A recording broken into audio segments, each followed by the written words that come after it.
I think many of you guys, like myself, it's pretty normal, have been asking questions from a place of doubt.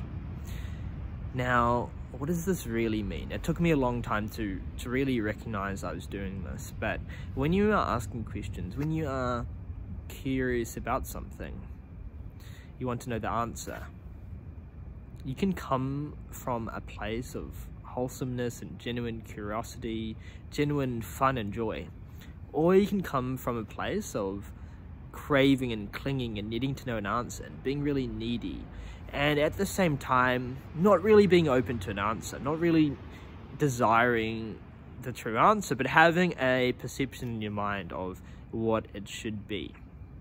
And this is really the energy of doubt. The energy of doubt is destructive. It's to say, this isn't good enough, this is bad, this is incomplete in some way. It's to be very critical.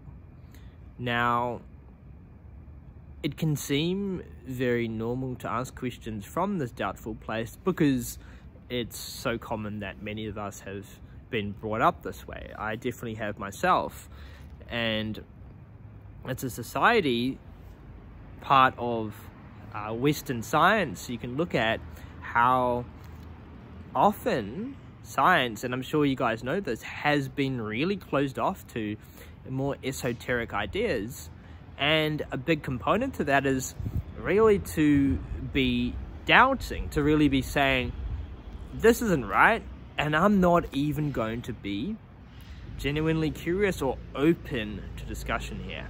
Now, this is changing, right? We all know this is changing, but I'm sure as an example, you guys can see where you've done this in your life, where you have been a doubter, where you have had your mind made up and you aren't really open to the possibility that something could be another way.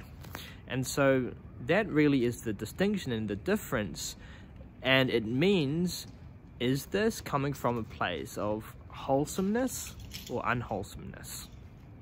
The difference really is in the attitude. When you question something from a place of doubt, it's coming from some underlying fear, some clinging, some neediness, or some emotion that is destructive, like shame, anger, guilt, pride. And part of that energy is a contraction, and it's not an openness, it's not a freeness, it's not a space that is necessarily even enjoyable. And to really become conscious of this is to recognize when you are in a state of doubt, where there is some unwholesome emotion, unwholesome energy here, and it's actually making you feel less good. It's actually making your experience slightly worse. So that is the doubting side. But what about the curiosity? The curiosity side is to be genuinely curious, not because you even need an answer, but just because it's fun. You are investigating and you are wondering, oh, what is this? This is interesting. And this mindset shift is so important, not necessarily for the external things like learning something, although it can be, but even the internal. Because how often do we relate to our emotions in a way that's really critical? We expect ourselves to feel a certain way, and when we stray off that path, we are critical, we are doubtful on those components. And so as somebody that is investigating what is arising here and now, if we can move from a space of this needs to be a certain way, I need it to be this way, to I'm really curious, like I wonder, where this came from. I wonder where that pattern came from. I wonder where that trauma came from, or that belief system came from. And it's just way more relaxed. You can start to see that it's just really way more relaxed when you are just genuinely curious and open, and you've shifted from a space of criticism to Alright, I'm gonna accept this idea. I'm gonna accept this thing that's coming up, and I'm gonna do it from a warmer and more wholesome place. You can even feel the shift in the heart space, because now there's more loving kindness and there's more openness to the idea or the feeling or the thought, and that really changes things.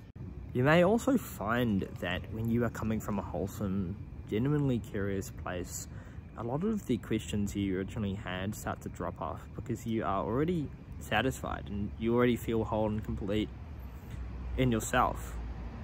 On the other hand, when you have a doubt or something you are really clinging and craving to, something you need to know an answer to, it doesn't feel so good, and you'll find that when you let go of the unwholesomeness, the clinging, the craving, the needing, the curiosity, the doubt or the thing you're questioning may not even be something you really care about anymore. You might find that it was the neediness, it was the pressure that resulted in a lot of that mental turmoil. Now, this will really teach you what you are genuinely, authentically curious about, what you authentically want to learn, do, investigate, and what's something that's been programmed from a lower emotion, or emotion that is less wholesome. I don't like to use the word lower. I realized that yes, you can put things on a chart, but the problem here is people have started to interpret certain emotions as unhelpful, because they, like, let's say we look at anger for example. Instead of saying, oh, what is this teaching me, why is this here, you start to almost be critical of that. You start to blame it, you start to push away that lower emotion, rather than realizing the perfection in that emotion, the perfection in the completeness, and what it is actually representing, what it is actually teaching you. And I think that is really important to recognize. Seeing what you are genuinely curious about is a great representation of what you are authentically interested in. When the things that you let go of start to really shed, it really uncovers that personality of the you that is the most authentic and the most embodied in presence. All the things that you like and dislike, that true person, that self, is then discovered or rediscovered and re-embodied in a way that relates to both authenticity, but I think authenticity really comes into play when you are expressing yourself without dissatisfaction and without suffering. Because I think, although I want to make another distinction, I think you can be authentically suffering. I think the truest you, the most embodied and the most wholesome you, is you where you are embodying wholesomeness and satisfaction and freedom. I think that's where that true you really comes out, that true you really shines. And it's only by letting go of all the things that prevented us from seeing that the true freedom lies. There's a saying that after you let go of the self, the true self appears. It's only by shedding away everything that you thought was you does the you reappear in a sense. and that you is that freedom to arrange yourself however you'd like, without limitation, without limitation.